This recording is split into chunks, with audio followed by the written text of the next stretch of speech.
From the First Alert Desk, we've learned Birmingham Police have made an arrest in the shooting of a 23-year-old woman who was killed over the weekend. 22-year-old Willie Nixon is being charged with murder in the death of Ayia Harris, who police say they found shot and killed in the road in the 7000 block of Division Avenue Saturday night.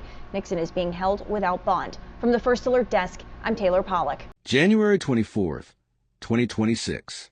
A Saturday night in Birmingham, Alabama. While most people were winding down their weekend, maybe catching up with friends or relaxing at home, 23-year-old Ayia Alexis Harris was living her last moments on Division Avenue. By 9:45 p.m., she'd be lying unresponsive in the middle of the road, and within 48 hours, police would have someone in custody. But here's what makes this case so haunting. Nobody's talking about why it happened. If you're new here and you love diving deep into the darkest corners of true crime, do me a favor. Hit that subscribe button, smash the like, and turn on that bell icon so you never miss a case. We're Shadow Crime, and we don't just tell stories. We ask the questions that keep you up at night. Let me tell you about Ayia. Born September 21st, 2002, she was a Center Point girl through and through. She graduated from Woodlawn High School right there in Birmingham. And when her sister Kennedy Jones was asked to describe her, you know what she said? Just a happy person. That's it. Simple. Beautiful. Just a happy person. Think about that for a second. When someone dies, especially someone young, people try to sum up an entire life in a few words. And for Ayia, it was happiness. She wasn't described as ambitious or driven or complicated. She was happy. The kind of person who probably lit up a room without even trying.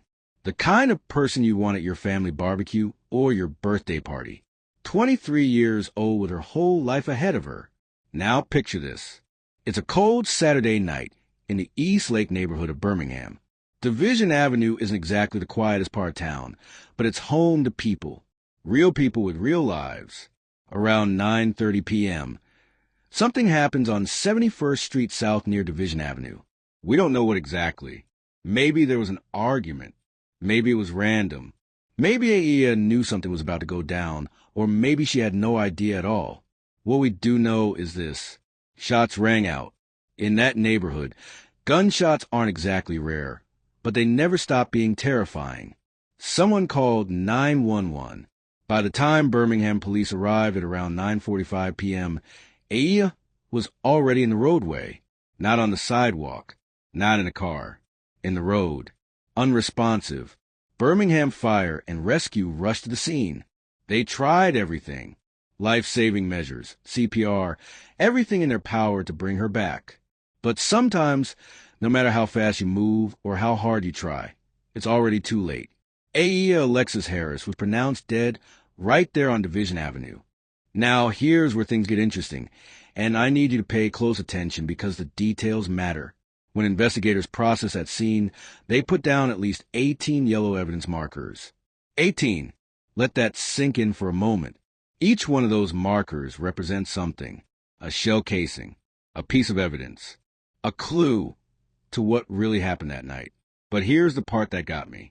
One of those markers was placed on Ayyia's shoes, not near her body. Her shoes were half a block away from where she was found. Half a block. So what does that tell us? Was she running? Was there a struggle? Did she try to get away from whoever did this? Think about the terror in those final moments. Running so hard that your shoes come off, and you're still not far enough away to survive. And while all this is happening, while police are marking evidence and trying to piece together what went down, Ayyia's family shows up. Can you imagine? You get that call. That horrible call that no family ever wants to receive.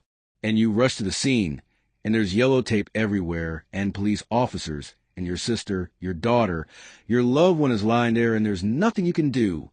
Witnesses said her family members were visibly upset, answering detective questions through tears and shock, trying to help, trying to understand, try and make sense of something that makes no sense at all.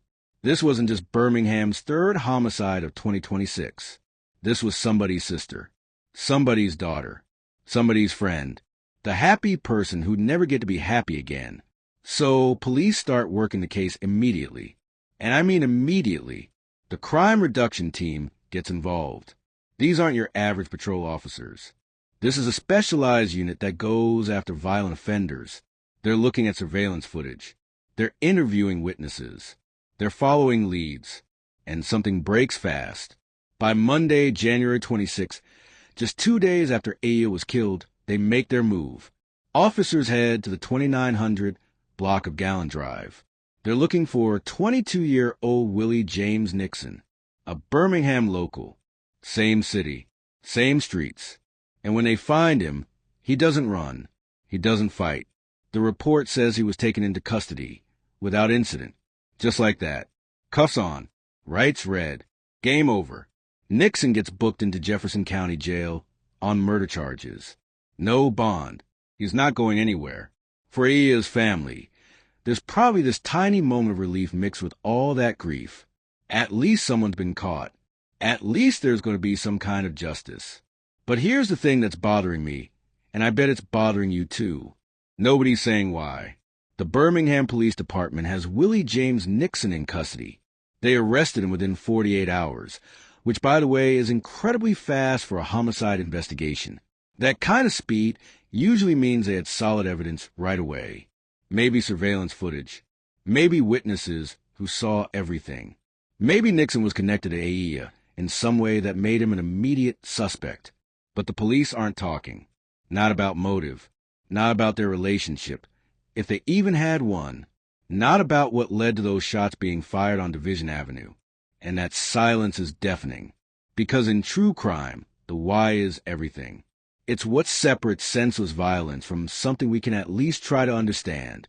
Did they know each other? Were they strangers?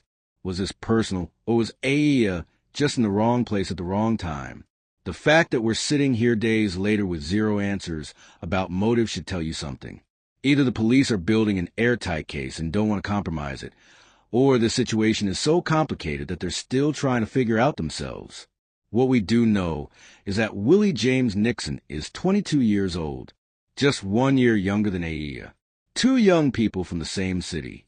And now one is dead and the other is sitting in a jail cell facing a murder charge that could put him away for life. No bond means the court sees him as either a flight risk or a danger to the community. Probably both. Think about how quickly this all unfolded. Saturday night, Ayia is killed. Monday morning, Nixon is in custody. That's barely enough time for Ayyia's family to even process what happened. They're planning a funeral while watching the news to see if the person who killed their loved one gets caught. And when he does, what do they feel? Relief? Anger? More questions than answers? So let me ask you something, and I want you to really think about this. What kind of rage or fear or desperation does it take to shoot someone and leave them in the street? What was going through Willie Nixon's mind in those moments? And here's the harder question. What was going through Ayyia's mind when she realized what was happening? When she was running so hard her shoes came off? Did she know Nixon? Did she see this coming? And why the silence? In most cases, especially ones that get solved as quickly, we hear something about motive within days. Domestic situation, robbery gone wrong, ongoing dispute, something. But here we have nothing. Does that make you more curious or more unsettled? Because I'll tell you what it does to me. It makes me wonder what's so complicated or so sensitive that authorities won't even hint at what drove this. Here's another thing to consider. Nixon didn't resist arrest. He didn't run. He didn't lawyer up and refuse to talk, at least as far as we know. He just let them take him in. Does that sound like someone who planned a murder? Or does that sound like someone who maybe didn't think things through? Someone who acted in a moment and then realized the weight of what they'd done? The investigation is still active, and I'll be following this case closely as more details emerge. If you know anything about what happened to Ayia Alexis Harris, Birmingham Police want to hear from you. Call the Homicide Unit at 205-254-1764 or Crime Stoppers at 205-254-7777. You can remain anonymous. Sometimes the smallest detail breaks a case wide open. And to you watching this, thank you for caring about Ayyia's story. Thank you for wanting justice for a 23-year-old woman whose life was cut short on a cold January night. If this case moved you, if you want to see more deep dives into cases that deserve attention, show some love to shadow crime. Subscribe if you haven't already. Drop a comment telling me what you think happened here. And hit that bell icon so you're with me every time we shine a light on the stories that need to be told. Until next time, stay safe out there.